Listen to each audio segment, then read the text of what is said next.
Hey, it's Marky Billson, Tri-City Sports Now. You heard the news about Ben Roethlisberger that I told you about yesterday, and essentially what it was, meaning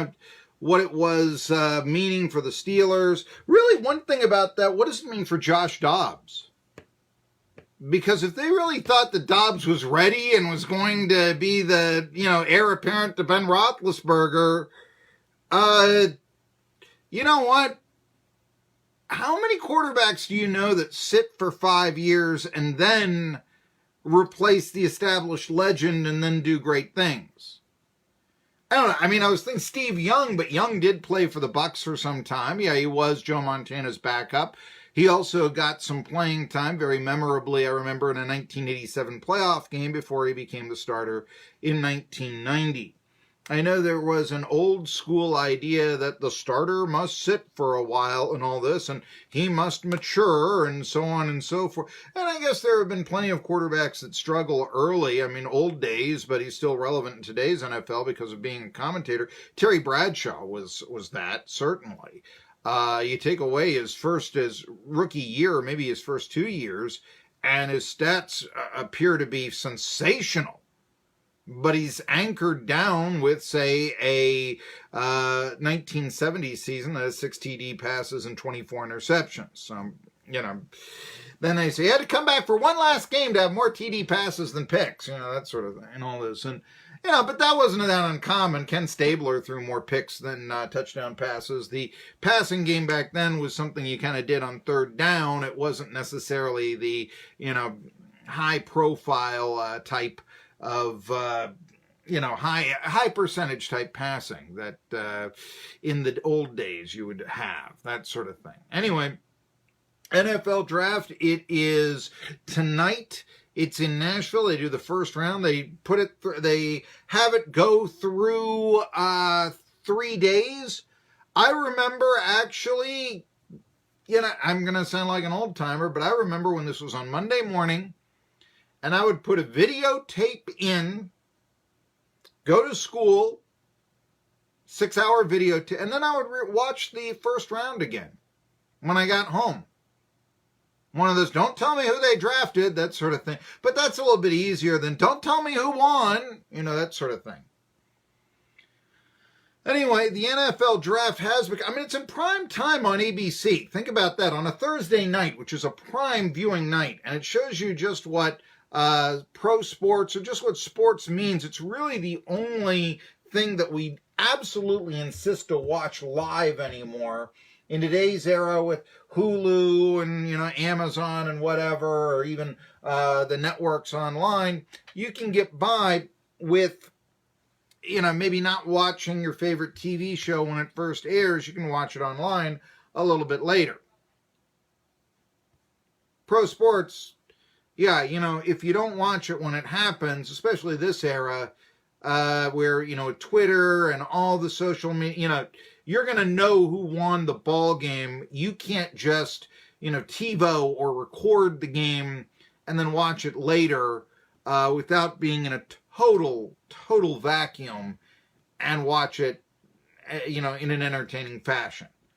And in fact, in today's society where we want satisfaction immediately, I actually wonder how many people are willing to watch a taped game these days when they can know who won, just instantly.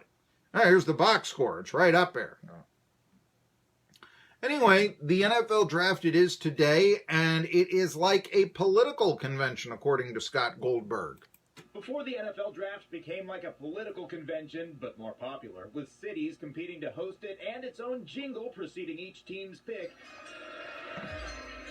The draft was held in hotels, first in Philadelphia in 1936. It eventually made its way to Radio City Music Hall in New York, then started touring. The Cleveland Browns select Baker Mayfield. Wow. And now they're expecting 300,000 in downtown Nashville for 7 rounds over 3 days and a national audience that ranks 3rd for the league behind only the Super Bowl and opening weekend. Scott Goldberg, AB. Everybody's in first place. Think about this. The last place team is right now in first place in the NFL draft, which is one of the reasons why I hate draft lotteries. That's something the NBA, brought to us. And, then it got us thinking about tanking and all this. I mentioned Mario Lemieux to start the program. I mean, if you had a draft lottery back then, would the Penguins be in Pittsburgh? Would they be this dynasty? Would he have gone to another team in a lottery? I don't know, the New Jersey Devils or something. What would that have done? Now, that being said, and there's also those feelings when you had that NBA lottery where, is this on the up and up? Back in the day, wait, the Knicks get Patrick Ewing? Biggest market? Wait a minute, with only one shot in 64 and right on the cusp of doing something big, the Orlando Magic get Shaquille O'Neal? Really? Conspiracy theorists abound, that sort of thing. I've never been that one that, this idea of tanking. I mean, I've never really, believe it or not, I've never heard it discussed in this way. I can recall teams trading veterans for prospects, but I mean, I'll give you the Braves. What if they don't tank in 87? And they weren't really going anywhere, but they could have had a respectable season, probably around 500 or so. But for instance, they dealt away then all their pitching staff and finished with 96 losses and limped home. But one of the deals they made, for instance, was dealing Doyle Alexander for John Schmaltz. Tigers liked the deal. Doyle Alexander went 9-1 down the stretch for him. They won their division by a game. He got Cy Young Award votes for just 10 games in the American League. Schmaltz turned out okay, though, didn't he? And in the long run, who got the better part of the deal? Short-term benefited the Tigers, but the Braves tanked. Long-term, yeah, I think the Braves are kind of happy with it. I do. Perhaps Chuck Tanner wasn't, because he was left out to dry with either with a bad pitching staff that he couldn't win with and ultimately got fired. And for that matter, so did Russ Nixon before Bobby Cox comes in and said, I think I'll guide this team and make the Hall of Fame. Thank you. But regardless, you had that circumstance. And so the idea of tanking, I don't know, how many people really think the Arizona Cardinals tanked last year? They just play poorly. I can remember there was a time where the Green Bay Packers, last game of the year, won, and that meant that they'd have a 4-12 record. The Dallas Cowboys would have a 3-13. So the Cowboys were able to pick Troy Aikman, and the Packers settled for a lineman named Tony Mandrich, who didn't turn out to be all that good, at least not for them. He actually did start on a playoff team in a journeyman career, but that's not worthy of the second pick of the draft. Anyway, it also proves my point. Don't draft linemen high. Unless you have this absolute glaring weakness at left tackle and you think that this, super stud is going to be the difference between, say, the playoffs and the Super Bowl or something like that, and you are really confident with your skill players already, don't draft a lineman in the first round. No, that's like paying big bucks for a relief pitcher or drafting a kicker up high. Mandrich is a good point on that. Also, historical football. I mean, I can give you lots of takes on this, but I think you'll note that if you see teams that win championships, their offensive line, a lot of times it's all late rounders. Think about that. There are some all-time greats who are selected high. Ron Yeri's in the Hall of Fame. He was the first pick overall in the draft. And then when the Super Bowl came around, Larry Zonka picked 8th overall in that long-ago draft 51 years ago. Beat him and set a then Super Bowl rushing record. You tell me. So I'm not big on drafting linemen high. I think you overpay them that way. I've mentioned that. Mentioned in our segment comparing the NFL draft to political conventions, how, Baker Mayfield was picked number 1 by the Browns. At the time, people said, oh, there go the Browns. Yeah, these guys are all higher on the draft board. They all did better in the combine. And you go with the Heisman Trophy. Haven't you heard of the Heisman jinx? And Mayfield did all right. Certainly better than so many other quarterbacks that the Browns may have reached for. And it now looks like the Browns might be the team to beat in the AFC North this year. And that's only a year removed from going 0-16, or if you prefer, 1-31 over a 2-year span. Now, I mention this because it looks like the Cardinals are going to do essentially the same thing.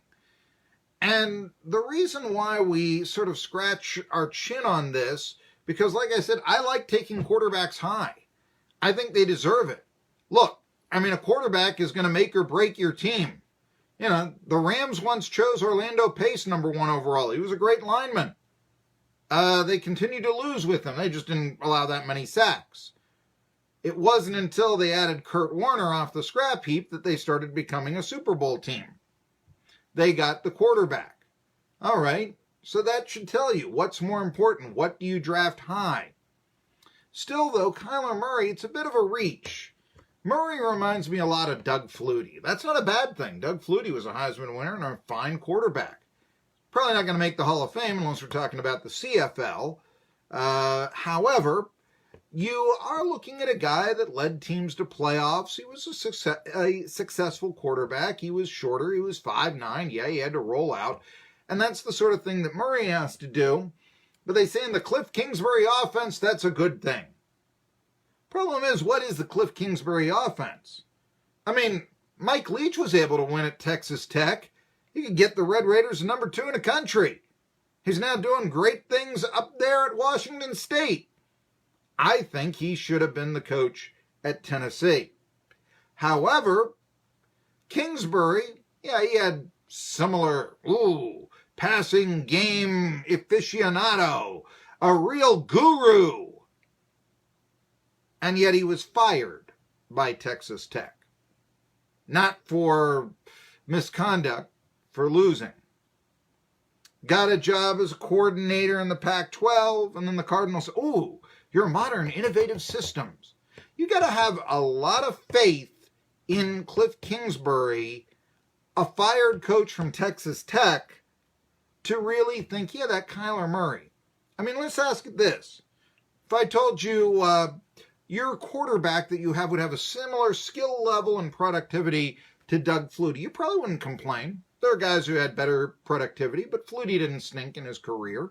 You know, he led the Bills to their last, I believe there was a big, remember, was it Flutie or Rob Johnson, the quarterback controversy in Buffalo years gone by? Anyway, you could get that, but is it worthy of a number 1 pick? That's the big question. I'm not sure that it is. Murray, yeah, I can see first round. First overall? Still time to deal it. The other thing is they've got Josh Rosen. Well, the Cardinals, they really like drafting quarterbacks and then giving up on them. First Matt Leinart, and now Rosen? Yeah, speaking of Kurt Warner. Prices on beautiful quality.